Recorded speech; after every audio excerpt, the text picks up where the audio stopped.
Kelsey Jensen here. Today we are going to prep for dinner tonight. We are going to be making a twice baked potato, prepping our half butt roast for a pulled pork sliders, and making a quick pickled red onion for our sliders.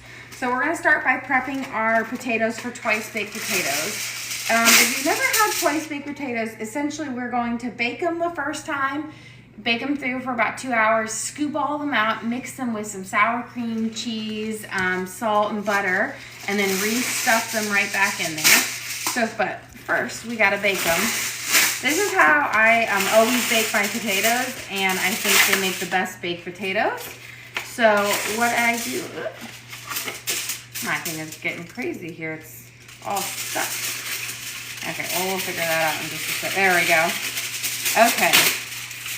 Don't need that. But what we're gonna do is first, I washed my potatoes really well because you want to do that right before them because it adds a little bit of moisture when you're baking.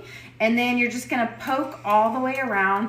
This is essentially to prevent your potato from exploding. And then you've poked it. Now you're gonna take a little bit of butter and you're gonna put a little bit on the top of your potato, like that. And then a little bit of coarse salt. And then you're gonna wrap it up and bake it. This gives your potato skin such a lovely flavor and keeps them very, very moist while baking. So we're just gonna stab it up. Again, this is to prevent them from exploding because if they don't have a cut or a stab in their skin, the moisture inside will get hotter and hotter until it just like pops out of your potato. It's not like boof, but it will cause your potato to break. And we don't want our potato skins to break. Then give it a nice thing of salt. Perfect. And then wrap it up in aluminum foil. And then essentially we're gonna pop these in the oven and cook them at 350 for about 2 hours or so. You can leave them in as long as 3 hours because the aluminum foil keeps the moisture and everything on that. But anything over 3 hours, you'll end up drying out your potato. Boom. Nice smudge on there. And a little bit of salt. And then wrap them on. I also do these, I'm gonna double wrap, I ripped that guy. I do my potatoes like this when I'm camping. I'll do baked potatoes in the coal, and you can do the same thing and you just place them in the coals and you cook them there for about an hour. And you have really good baked potatoes camping. But off topic. Let me poke this guy up. Again, we're making pulled pork sliders with a pickled red onion and twice baked potatoes. So it's a meal that we can make by prepping, and then we don't have to do anything for about like 2-3 hours, and then it's really like putting everything together in the final moments. So it's an easy meal if you have to be like gone for sports or activities like we have to, but is delicious nonetheless. And nice smattering, a little bit of salt. And you don't have to use the coarse salt. You can just use regular table salt if you want, but you do want to salt it because it helps keep the moisture in and flavor your potato up. Okay, now we are going to do our quick pickled red onion. So let me grab a knife and a bowl. And this is we're gonna put them on our sliders. So we're gonna have our barbecue pulled pork, and we'll have them on our sliders, and we'll add a little bit of pickled red onion, and that just gives us a little acidity to cut through the sweetness of the barbecue sauce and really balance out our sliders. It adds a really nice flavor profile. It gives you just a little extra in your sliders. Okay, so I'm just gonna cut them in half, and then we're gonna thinly slice them. My onion's a little bit frozen from our refrigerator outside, but that won't impact it at all. So we're just gonna try to slice this as thin as possible because you're gonna really want them to marinate in our vinegar, and thicker onion slices will need longer to marinate. And we want them to be also a bit more delicate. These pickled onions are also really good if you're gonna do like a carnita, like taco or street tacos. I also use my pickled onions on that. So nice thin slices. Perfect. So you can see they're just gonna be really thin strips. I'm gonna place them in my bowl here.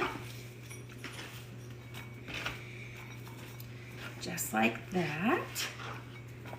And we're gonna cover them with about 2 teaspoons to a tablespoon of sugar.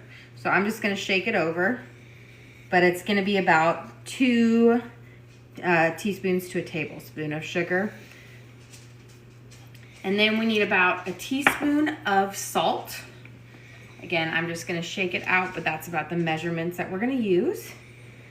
And then let me get a measuring cup. We're gonna need a cup of vinegar and 1/4 a cup of water. I'm using apple cider vinegar. You could use white vinegar as well, or any type that you have. Apple cider, I like it because it has a little bit more of a sweetness to it that pairs nicely with the pulled pork. So I'm gonna add a cup of apple cider vinegar. And then we are going to add in 1/4 of a cup of water.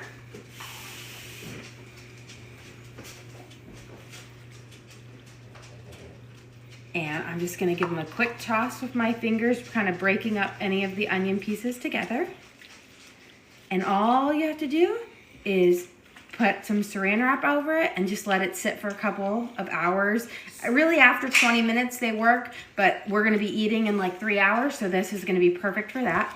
So we'll just let them sit and marinate for our pickled onions right there. Get my hands a quick wash. Now let's prep our Boston butt, or our butt roast for our pulled pork. We're gonna be doing it in an Instant Pot. So I'm just gonna grab out my pot so you guys can see better. And this one is about a 4-pound roast. So this one's a small one. You know, when you go to the store, you can get the really big ones. If they're boneless, just cut them in half because you really don't need that much unless you're feeding a huge amount. This will be enough for our family of 7. So I'm gonna just take it out, and then I'm gonna remove this netting that they have on it as well. So you see there's like a net. I'm just gonna take that off. So, a lot of them don't have it. But this one does, I think, so you could do it as an oven roast if you wanted. Ooh. There we go. I'm gonna give my hands a quick wash after that. And now we're going to season up our roast. This is the kind of the key to getting the flavor in. We'll also add barbecue sauce later, but you want to make sure it's seasoning while you're pressure cooking it. So first I'm going to add some acidity. So I've got some Worcestershire, however you want to say it, sauce. I'm going to put about a tablespoon or so. I'm going to shake it over the meat. And this acidity is really going to help break down the fats in the meat and for really tender. And then I'm going to put about a teaspoon of vinegar, apple cider vinegar as well. So this acidity in here is going to do the same thing. And pour that over it. And now we're going to add some seasonings and some, we're going to add some garlic salt.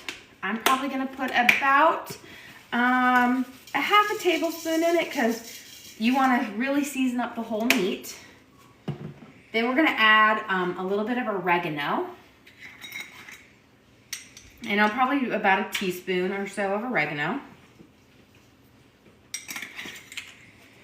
And some paprika, some smoked paprika. And you're probably going to add about a teaspoon of it. I'm just covering. And then 1 bay leaf. And what I like to do with my bay leaves is I just like to crush them up so that the flavor can really absorb all over. And a sprinkling of black pepper. It's probably going to be about a 1/2 teaspoon. And then the thing that's really important about cooking with an Instant Pot on pressure, you have to add liquid. If you don't add liquid to it, it can cause it to burn and it will shut off. So I'm adding about 1.5 cups of liquid. Jess just sent you some gifts, so. Oh, thank you. 1.5 cups of liquid to my, I think that's water. And since I don't ever like to do just plain water because I think it kind of dilutes the flavor, I'm going to add in about a small spoonful of vegetable bouillon. You could use chicken if you wanted to. I'm using the rest of this. So a small spoon of my vegetable bouillon. I put it in here, and as it heats, that will really mix up. What kind of roast are you making? This is going to be, this is a butt roast, and we're going to use it to make pulled pork sliders, and just in the Instapot. And then I'm going to also be using my smoky chipotle seasoning, and just a little bit of that. I really like this because it gives more, I would say, spicy flair to our pulled pork sliders. So I have that in there. I'm gonna give it a nice little stir, but as we pressure cook it, all of that will come a very aromatic steam that will help cook that pork really fast in there and make it just delicious and tender. So what I'm gonna do is I'm going to put it in my Instapot over here, and we're gonna cook it on high. I always set it for 4 hours, but I'll only cook it for 3. I just have it preset and I never change it.